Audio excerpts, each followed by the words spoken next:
Olá, gente! No vídeo de hoje a gente vai começar o assunto de limites, esse assunto aqui. Só que a gente vai precisar de alguns preliminares, que então a gente vai ver algumas coisas sobre intervalos e a gente vai ver o que é um conjunto padrão. E depois a gente vai falar sobre limites mesmo. Então, ok. Intervalos, vamos lembrar. Intervalos. Então, vamos pegar assim, ó.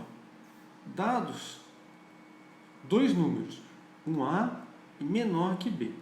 A gente vai ter vários tipos de intervalos. Tem o intervalo aberto, o AB, que ele pode ser assim também. Tem o intervalo semiaberto, fechado em A, aberto em B, que eu posso escrever assim também, certo? Tem o intervalo aberto em A, fechado em B, que eu posso escrever assim.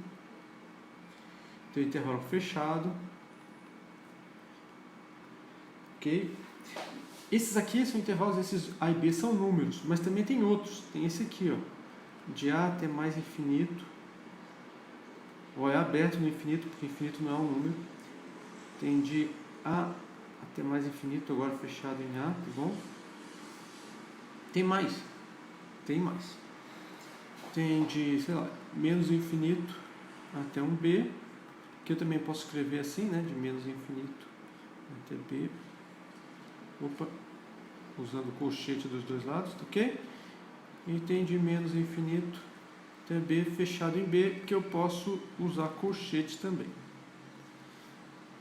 Tá bom? Então, esses são os intervalos que a gente vai trabalhar. Ok? A gente não vai considerar intervalo, não consideraremos intervalos. Então, esses conjuntos que eu falar, a gente não vai considerar intervalo. Alguns assuntos consideram. Alguns autores consideram intervalos. O conjunto que só tem, por exemplo, o A, o conjunto unitário. Tem gente que diz que isso aqui é o intervalo que sai de A até A. Seria o conjunto de todos os x reais. Então, que A é menor ou igual a x, que é menor ou igual a A. Ok? Mas a gente não vai considerar isso intervalo. E tem um outro caso que a gente também não vai considerar intervalo, é o conjunto vazio. O conjunto vazio, por exemplo, tem gente que pensa que o conjunto AA é vazio, ou o conjunto BA. No caso, AA seria o conjunto de todos os x reais, tais que A é menor que x, menor que A. Com certeza não existe um x que é maior e menor que A ao mesmo tempo, então esse conjunto é vazio. Mas a gente não é intervalo para a gente. E o BA, ou esse aqui seria o conjunto de todos os x reais, tais que B é menor que x é menor que A. Isso aqui também não existe, porque o B era maior que A. Lembra que B era maior que A? Então não tem um x que é maior que B e seja menor que A. Então também dá vazio. Também daria para fazer fechado, BA. Aqui, assim. Ok? Isso, o vazio não é intervalo para a gente. Para a gente, tá, gente? Okay? Os intervalos que a gente vai trabalhar são esses aqui. Ó, pega um A menor que B, daí você pega esse aqui, etc. até esse aqui. O conjunto unitário e o conjunto vazio para a gente não é intervalo. Tá bom? Dito isso, a gente vai ver algumas coisas de intervalo, que é ponto interior e extremo.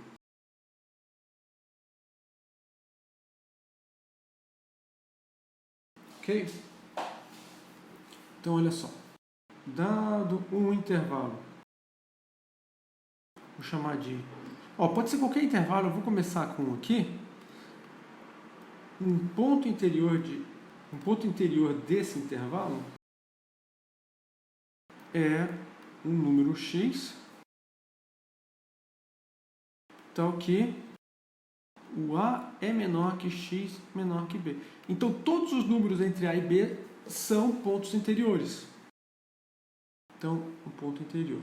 Beleza. E o extremo? Os extremos de AB são A e B. Tá ok? São extremos do intervalo. Em inglês não usa a palavra extremo, usa endpoint, tá? Então, cuidado. Extremo não é usado em inglês. Endpoint. Ok? Se for um intervalo, o A é o extremo da esquerda, B é o extremo da direita. Tá? A é o extremo da esquerda, e B o extremo da direita. Ok? Se eu pegar o intervalo aqui, A mais infinito, só tem um extremo, que é o intervalo ilimitado. Só tem um extremo. Por quê? Porque o extremo tem que ser um número. Só tem um extremo, é um número que limita o intervalo. Ele é ilimitado pela direita, ok? Mesma coisa se eu pegar, por exemplo, de menos infinito até B, só tem extremo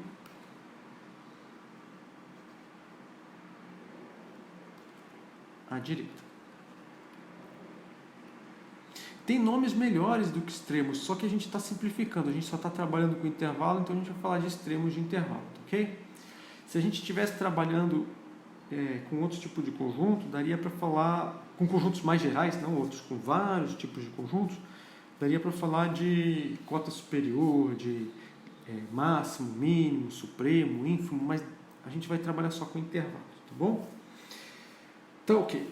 Então, por último, se A é um subconjunto dos números reais qualquer, A é qualquer subconjunto dos números reais. Um ponto P é ponto interior. O que é um ponto interior de A? Se P é ponto interior de algum intervalo contido em A. Vou dar um exemplo aqui. Por exemplo, aqui. Vou pegar uma reta aqui dos números reais. Essa aqui é a reta dos números reais. Tá? Agora eu vou desenhar um conjunto A aqui. Eu pego, por exemplo, esse ponto, faço aqui, esse ponto aqui, daí agora eu pego esse fechado aqui, abro aqui, coloco mais um pontinho aqui, mais um pontinho aqui, ok? Pronto, esse aqui é o conjunto A, o laranja é o conjunto A. Tem um intervalo, mais um intervalo, esse primeiro é aberto, esse outro aqui é fechado, mais dois pontos, ok?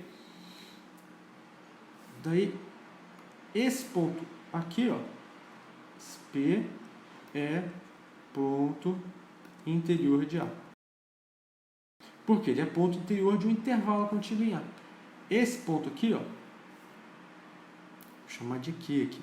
Esse aqui não é ponto interior de A. O Q é exatamente esse aqui, ó, tá bom? O Q está em A, mas não é ponto interior de A. Tudo bem? A última coisa que eu falo sobre intervalos e conjuntos é o que é conjunto padrão. Conjunto padrão. Gente, cuidado. Isso não aparece nos livros, esse nome conjunto padrão. Então vocês prestem atenção. Eu estou fazendo isso para destacar isso aqui. Eu estou destacando esse tipo de conjunto. Então vamos lá. O subconjunto A contido nos reais é um conjunto padrão. O A, tá? O R não. O R é também, mas deixa quieto. O conjunto padrão.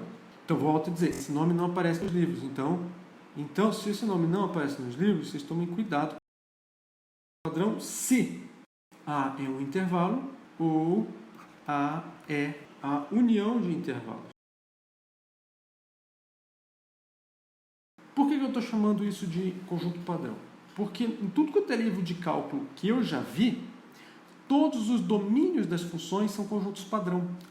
Qualquer função que você vai achar em um livro de cálculo, ou o domínio é um intervalo, ou o domínio é uma união de intervalos. Eu vou dar uns exemplos aqui, tá? Exemplos. Primeiro exemplo, você pega, sei lá, de 2 até mais infinito. É um conjunto padrão, é um intervalo. Segundo exemplo, você pega o domínio da função secante. Lembrando da função secante, né? Secante calculado em x é 1 sobre cosseno de x, tá? Eu já vou apagar esse negócio aqui que é rascunho, tá? Esse aqui é rascunho, tá bom? Quando que a secante está bem definida? Quando o cosseno é diferente de zero. Então, o domínio da secante é o conjunto de todos os x reais, tais que o cosseno de x é diferente de zero. E o que dá isso? Olha, quando que o cosseno é diferente de zero? O cosseno é zero aqui, ó. No π sobre 2, o π sobre 2 e mais meias voltas, tá? Então, esse aqui é o conjunto de todos os reais. Aqui é o conjunto de todos os reais. E eu vou tirar todos os pontos dessa forma aqui, ó. π sobre 2 mais um nπ, tal que o n é inteiro. E eu posso escrever isso aqui como uma união de intervalos. União de todos os n, eu varia nos inteiros, né, desses intervalos aqui, ó. Π sobre 2 mais nπ, até com π sobre 2 mais n mais 1 vezes π. Então, o domínio da secante é um conjunto padrão. Tudo bem? É uma união de intervalos. Deixa eu apagar esse negócio aqui. Então, gente, daqui para frente a gente só vai trabalhar com domínios conjunto padrão. Dá para fazer cálculo com outro tipo de domínio? Dá, mas vai dar mais trabalho, você não vai ver nos livros de cálculo. Tá? Os matemáticos sabem trabalhar, se um dia precisar, você vai atrás de um matemático. Então, nos livros de cálculo, a gente só vai mexer com o conjunto padrão.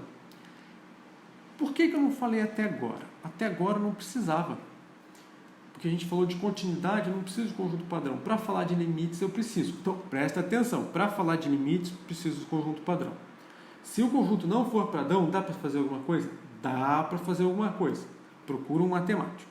A gente só vai trabalhar com conjunto padrão porque é o padrão dos livros, embora ninguém fale. Ok? Então, vamos falar de limites. Para eu definir limites, eu vou precisar de algumas coisas, tá, gente? Então, eu vou colocar aqui, ó. Vou fazer uma lista de coisas antes de começar limites.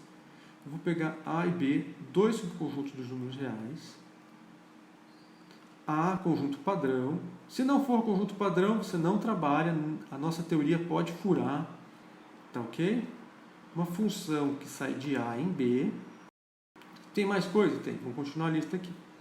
Então, P, um ponto interior de A, ou um extremo de algum intervalo contido em A. Tudo bem? Essas são minhas coisas. Eu só vou definir limite nesse caso. Eu tenho uma função de A em B, eu vou até definir aqui. Então, eu preciso disso antes de definir o limite, tá? Então, eu vou ter aqui, vou fazer um desenho aqui, por exemplo. Por exemplo, esse aqui é um A, é um conjunto padrão? É, porque é um intervalo. Ok? O B não importa. Tudo bem?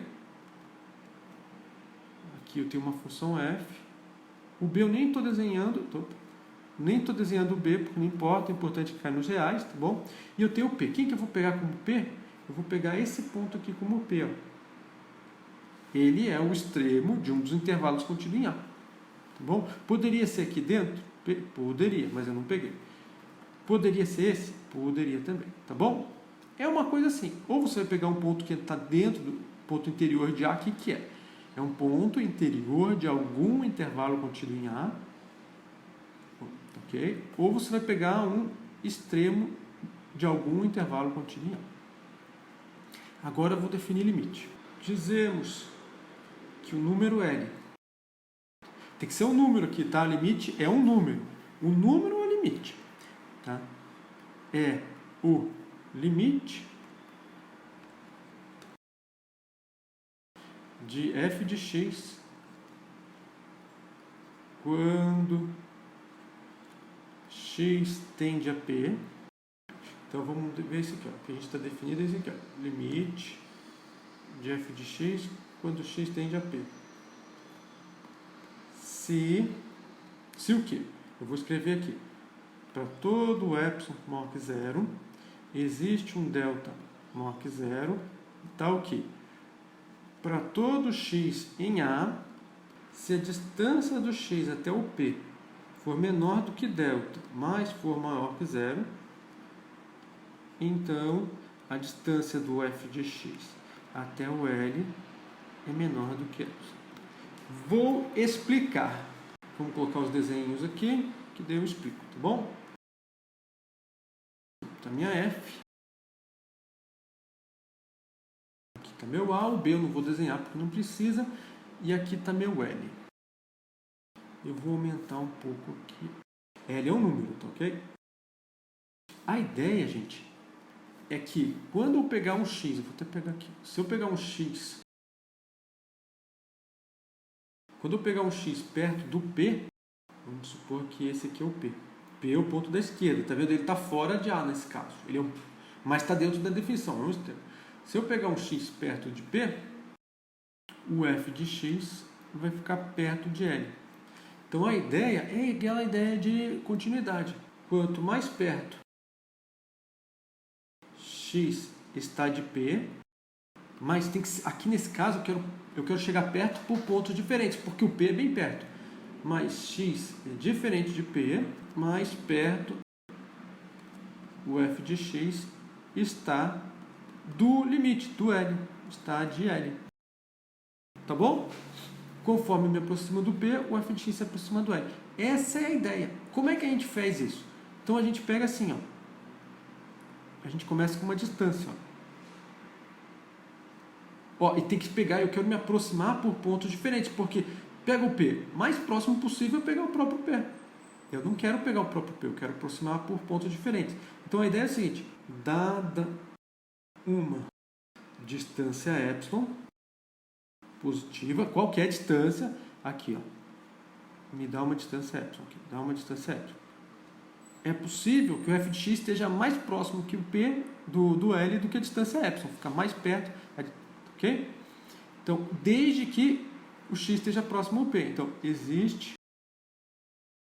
uma distância delta positiva, aqui, eu vou pegar e dar um delta aqui, ó.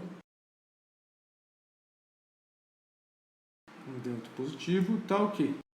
Para todo x no domínio da função, se o x não é o P, porque eu quero me aproximar por diferente de P, e a distância do x até o P é menor que delta, então a distância do f de x até o limite é menor do que epsilon. Aqui, gente, o P não precisa estar no domínio, ele pode ser só um extremo, mas está fora do domínio, tá, ok? Então não faz sentido falar f de P sempre, tá bom? E esse pedaço aqui de baixo, a gente escreve assim, ó, x diferente de P e distância menor que delta é a mesma coisa que escrever assim, ó. Mesma coisa que escrever que essa distância é positiva, porque só dá zero quando x é P. Então, eu estou dizendo que essa distância é positiva, quer dizer que eu estou dizendo que x é diferente de P e menor que delta. Tudo bem? Então, dá uma distância aqui, eu consigo deixar o f de x bem próximo, desde que o x esteja bem próximo do P. Próximo quanto? Bom, se você dá uma epsilon, tem que existir um delta. Esse delta depende desse epsilon, tá bom? Ó, aqui, ó. Para todo epsilon, para qualquer distância, existe uma outra distância, existe um delta, tá ok? Para qualquer cara do domínio, se esse cara é diferente do P, mas é menor do que delta, então a distância do f de x até o L é menor que epsilon. Tudo bem? Bom, essa é a ideia. Bom, tem uma anotação de limite. Anotação para limite. A anotação é o seguinte: limite quando x tende a P do f de x. Isso aqui é um número, vamos colocar L. Quer dizer, esse número é o limite. É um número. Que número é esse? É aquele L. Mas o que isso quer dizer? Isso quer dizer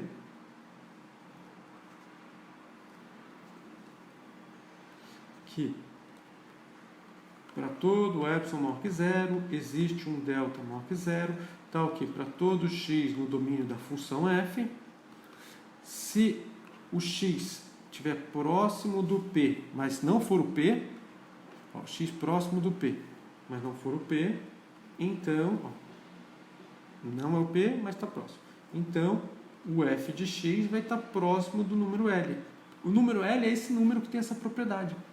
Sempre que o x está próximo do P, o f de x vai estar próximo de L. Tá bom? Gente, para eu falar de limite, volto a falar. Uma observação. Para falar de limite, tipo, limite quando x tende a P da f de x, ok? Para eu falar disso, tem duas coisas. Primeiro, domínio da f tem que ser um conjunto padrão. Não tem, mas pra gente tem, tá? Se o domínio da f não for conjunto padrão, a gente nem vai pensar nisso. Está fora do que a gente vai trabalhar. A gente não vai dizer que existe limite, nem que não existe.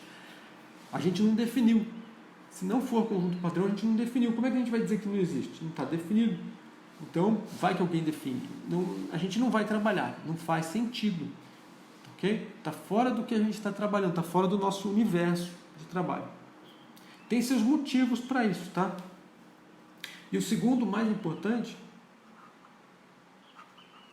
segunda coisa, para eu falar de limite, tá? Para eu falar de limite, a segunda coisa é que P é ponto interior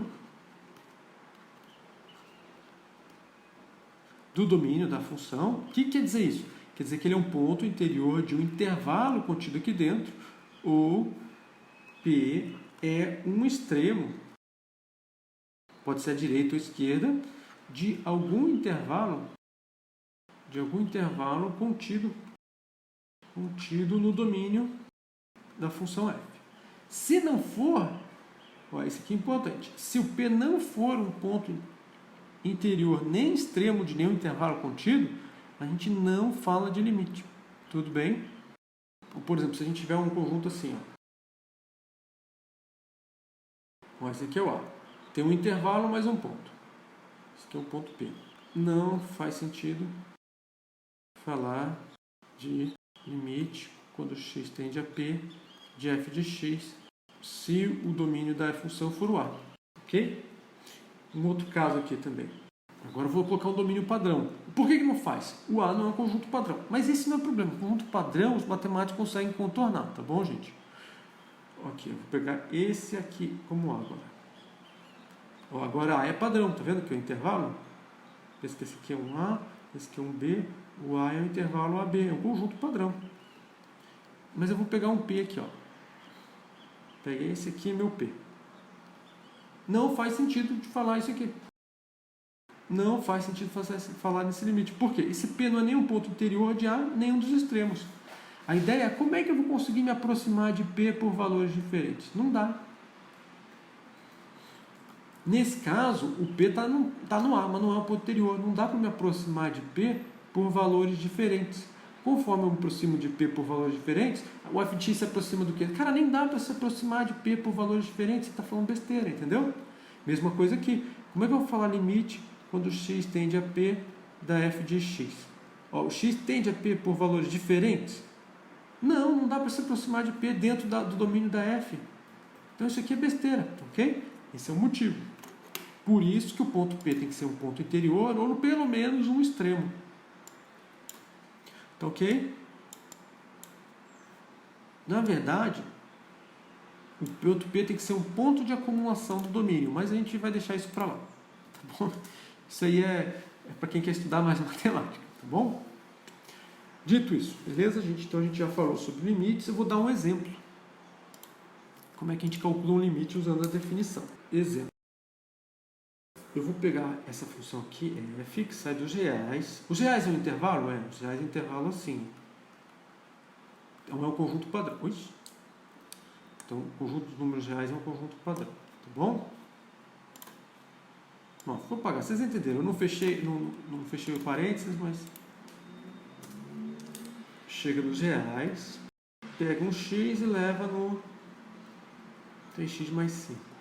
Bom, se você fizer um gráfico, eu vou fazer bem mais ou menos aqui, tá? Ok? A função tem um gráfico mais ou menos assim.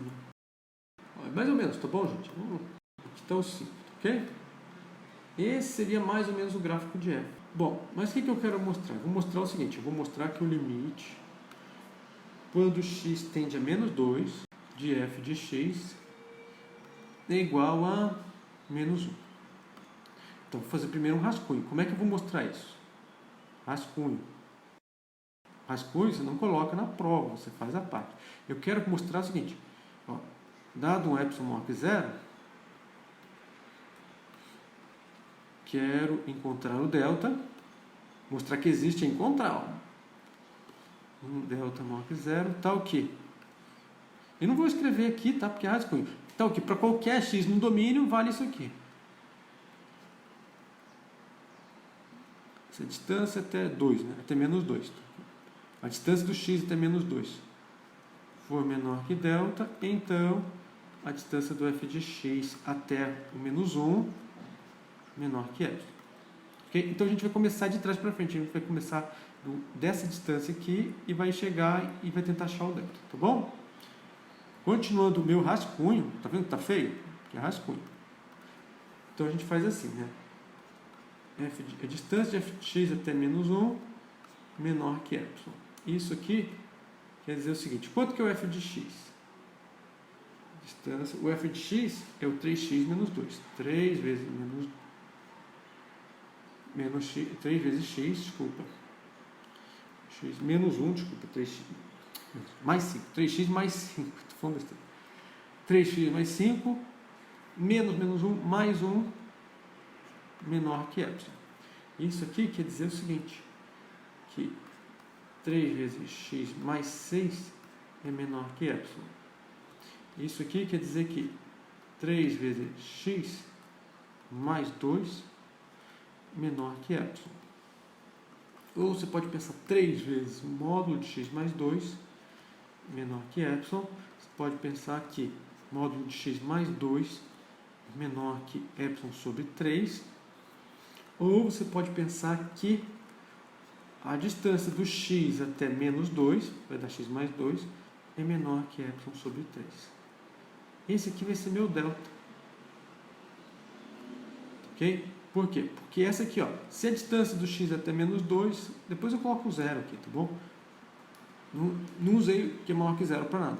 Então vai acontecer isso, tá bom? Então acabou meu rascunho aqui. Acabou o rascunho, agora eu vou resolver o exercício. Resolução. Seja um epsilon maior que zero qualquer. E eu achei já meu delta. Agora eu vou tirar ele da manga. Tome delta igual a epsilon sobre 3. Bom? E agora eu vou mostrar o resto. Assim, então, existe esse delta? Existe. Só tem que mostrar que vale aquelas coisas lá. Assim, para qualquer x no domínio, pega um x qualquer, ou dado x no domínio qualquer. Domínios reais. Qualquer x em reais vale. O quê? Se a distância do x até o menos 2 for menor do que delta e for maior que zero, então eu não vou precisar disso para nada nesse caso. Então eu vou ter que isso aqui, x mais 2 é menor que delta. Isso aqui é igual a epsilon sobre 3, tá? Isso quer dizer o seguinte, que o módulo de x mais 2 é menor que o epsilon sobre 3. E daqui eu concluo que 3 vezes o módulo de x mais 2 é menor que epsilon. E estou voltando, se vocês olharem no meu rascunho, ó, eu comecei daqui, eu parei aqui, estou aqui, vou parar aqui, depois eu vou voltar e vou acabando, tá bom, gente? Se você olha no rascunho, você consegue voltar, tá bom? Bom, aqui eu estou 3x mais 2 menor que epsilon, daí voltando no rascunho, isso aqui implica que 3x mais 6 é menor que epsilon, isso implica 3x mais 5 mais 1 menor que epsilon, isso implica o quê? Nesse caso é o f de x menos 1. Esse é o f de x, tá vendo? Menor que epsilon. Pronto, acabou. Eu mostrei que a distância do f de x até o menos 1 é menor que epsilon. Portanto o quê? Para todo epsilon maior que zero, existe um delta maior que zero, tal que para qualquer x que eu pegue no domínio, se a distância do x até o menos 2 for menor que delta é maior que zero, então a distância do f de x até o menos 1, que é o limite, é menor que epsilon. A ideia é muito parecida com a ideia de funções contínuas. Qual que é a diferença? A diferença é que o limite não é f de ninguém necessariamente. O limite é um número, ok? Outra, o ponto P aqui nesse caso, deixa eu mostrar aqui, no caso o ponto pegou menos 2, não precisa estar no domínio. Ele tem que ser ou o ponto interior do domínio, nesse caso é, ou ele tem que ser um extremo de algum intervalo contido no domínio, tá bom? Nesse caso é o ponto interior do domínio e acaba estando, mas não precisa estar no domínio, tá bom? Para falar de continuidade num ponto, precisa estar. Tudo bem? Então, por hoje é isso. A aula que vem a gente vai falar sobre limites laterais. A aula que vem não, o próximo vídeo é limites laterais, tá bom? Até mais então, gente. Tchau.